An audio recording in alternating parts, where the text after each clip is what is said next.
gue yakin bisa maju, emang udah maju sih. Dan bisa maju itu ya karena Bim Bim kayak begitu gitu, dia sosok figur leader yang bagus gitu, yang baik gitu loh, yang disiplin, semacam mafia lah dia. Kayak cakrawala gitu, maksudnya mengayomi dunianya gitu. Jadi apapun yang ada di Slank itu sebenarnya dunianya Bim Bim. Vokalis yang paling asik menurut gue Kakak sih di sini gitu, di Indonesia ya. Dulu pas gabung sama Slank tuh dia masih pakai celana pendek. Dia bisa jadi pusat perhatian di antara yang lain-lain karena unik.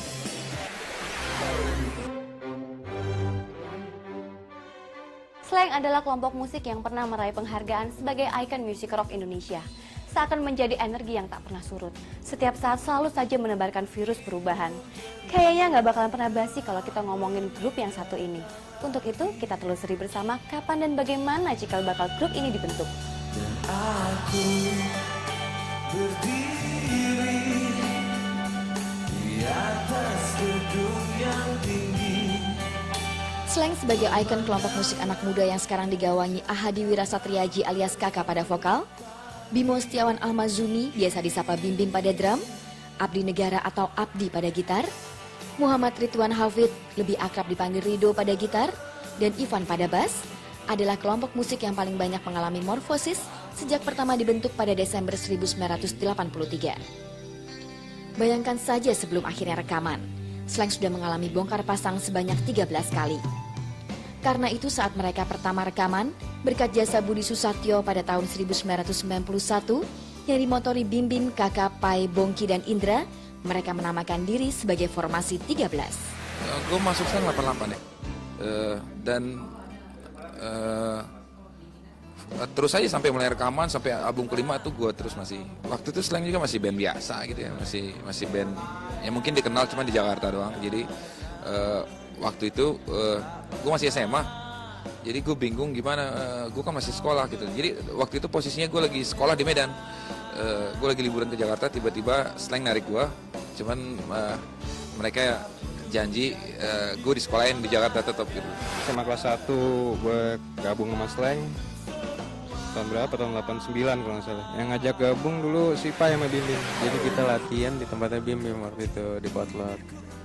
Kelas 2 deh kalau nggak salah, kedua SMA. Si Bim Bim ngajakin gue bikin band.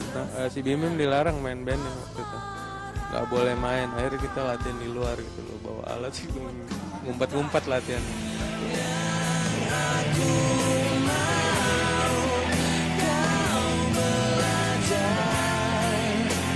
Jadi niat awal bikin Slank adalah pengen punya lagu sendiri. Jadi sejak 83 waktu gue umur 17 tahun, gue ngebentuk Slank. Waktu itu sama Denny, Bongki, sama Erwan, sama Kiki. Anak SMA 4 sama anak perguruan Cikini.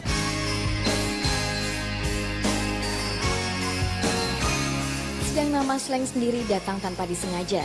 Alih-alih para personilnya bingung mencari nama untuk grup itu, banyak teman-temannya meledek bahwa Slank kalau lagi membawakan lagu orang tak pernah serius, apalagi mirip dengan artis aslinya.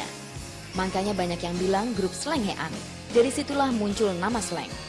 Slank itu dari Teman-teman yang ngasih nama itu kan. 80s tuh ada sebutan Slanghean gitu. Terus abis manggung dia bilang, ya ini sih bukannya band rock and roll nih, band Slanghean gitu ya. Slanghean nggak pernah mirip. Dari ledekan teman-teman itu akhirnya asik juga nih kalau kita penggal jadi kata slang. Oke, nggak apa-apa. Asik juga namanya nih. Keren gitu. Dengan formasi 13 ini, Slank telah mencetak 5 album, yaitu Sweet Sweet Hey Hey atau Gadis Seksi tahun 1991, kedua album Kampungan, dengan salah satu hitsnya Terlalu Manis dan Mawar Merah, ketiga Peace, keempat Generasi Biru dengan lagu andalan Generasi Biru dan Kamu Harus Pulang.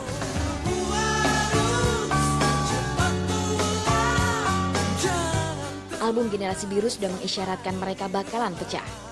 Judul-judul di album tersebut seakan ingin mengabarkan kondisi grup itu, seperti pada lagu Kompleks dan Pisah Saja Dulu. Setelah lahir album kelima berjudul Minoritas dengan lagu andalan Bang Bangtut yang juga melahirkan kontroversi, karena Slank dianggap telah menjiplak lagu mainan anak-anak. Slank pecah. Kalau gue emang dikasih surat gitu loh, dikasih surat sama Bim Bim, emang surat pemecatan lah istilah kasarnya. Tiba-tiba ada surat gitu, loh kok jadi begini? Wah, udah ngawur lagi nih, pikirannya udah ngawur lagi nih. Di satu sisi sebenarnya ada benarnya juga si Bim gini nggak percaya gue gitu. Tapi emang waktu itu sih kondisinya emang egonya gua terutama ya, anak-anak tuh waktu itu egonya emang tinggi sekali kan. Ya kalau menurut gue sih itu proses lah gitu. Alhamdulillah sekarang udah asik sih. Kalau buat gue sih ya bersyukur lah ada kejadian kayak gitu. Paling nggak hikmahnya buat gue udah bisa dapet gitu sekarang. Gue sih sebenarnya gue protes ya waktu itu. Maksudnya protes dalam arti kata kalau ada tindakan kayak begini sebenarnya kan mesti musyawarah dulu dong. Terutama hikmahnya tuh gue bisa berhenti drugs. Yang menyatukan manusia untuk tetap bersama-sama adalah tujuan hidupnya kemana ya. Akhirnya karena kesibukan, karena tujuannya beda-beda, nggak bisa dipertahankan itu. Karena ada dua pilihan, bubar atau terus tapi kita terpaksa amputasi istilahnya. Ya, mendingan gitu. Itu yang susah mempertahankan suatu kelompok adalah harus punya konsentrasi di satu rumah yang sama dengan tujuan rame-rame.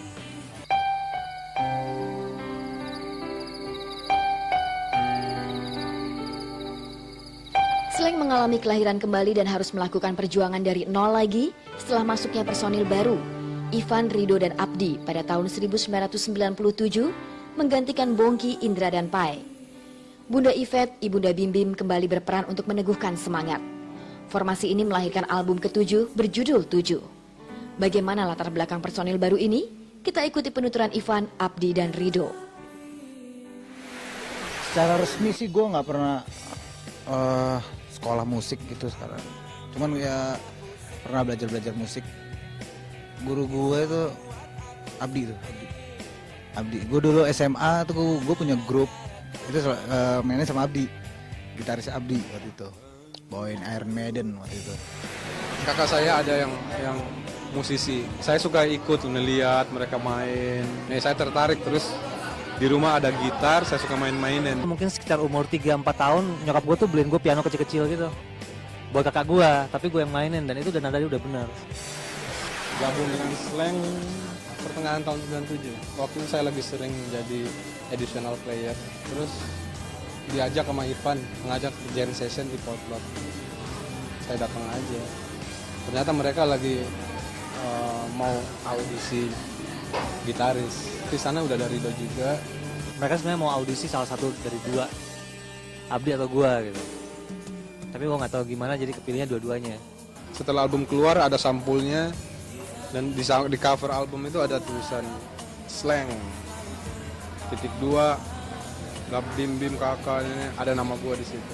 Berarti gue udah di Slank saat itu. Sekitar awal tahun 1990-an, tiba-tiba publik dikejutkan dengan hadirnya kelompok musik dengan gaya slengean.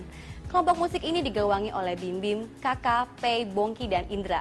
Sebelum rekaman, memang kelompok musik ini sering sekali memainkan lagu-lagu milik Rolling Stone. Karena itu, sebelum berubah nama menjadi Slank, Bim Bim menamakan kelompok musiknya Cikini Stone Complex, yang artinya anak-anak Cikini memainkan lagu milik Rolling Stone.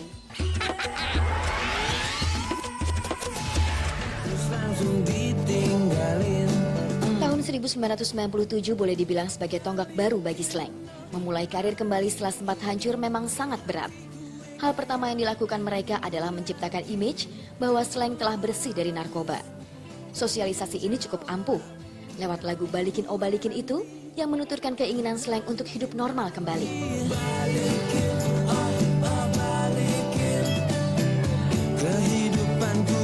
Lagu itu cukup ampuh untuk membentuk citra Slank sebagai kelompok musik yang memerangi narkoba.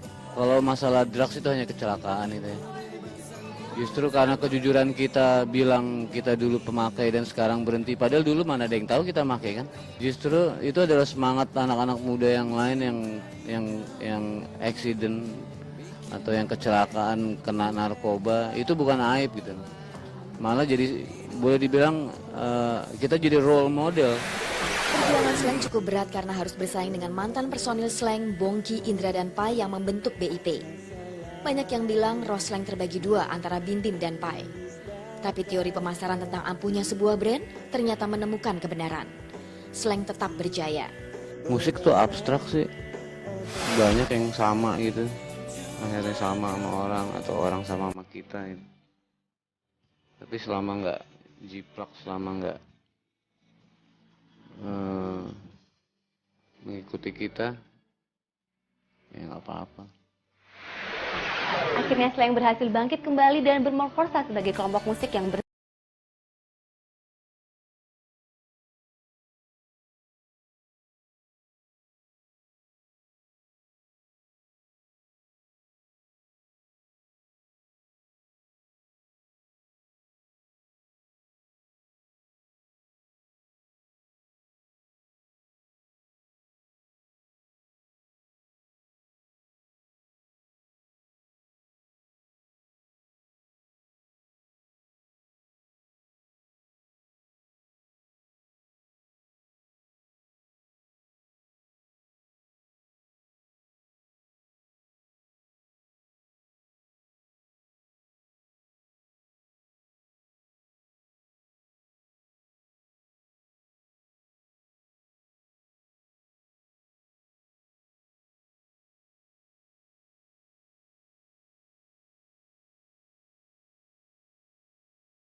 kelompok ini sangatlah mudah. Slang salah satu kelompok musik yang mempunyai perusahaan rekaman sendiri, mempunyai usaha penerbitan dengan produknya koran-koranan slang, dan mampu mengelola para penggemarnya dengan sangat baik. Bahkan gang Potlot, salah satu gang yang paling populer di negeri ini.